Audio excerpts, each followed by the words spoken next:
আসসালামু আলাইকুম, welcome back to our channel creation BD.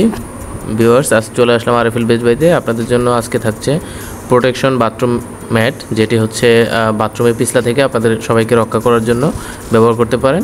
So viewers, আজ কথা নয় বেশি, সবাই চ্যানেলটি সাবস্ক্রাইব করে সাথে থাকুন। ধন্যবাদ।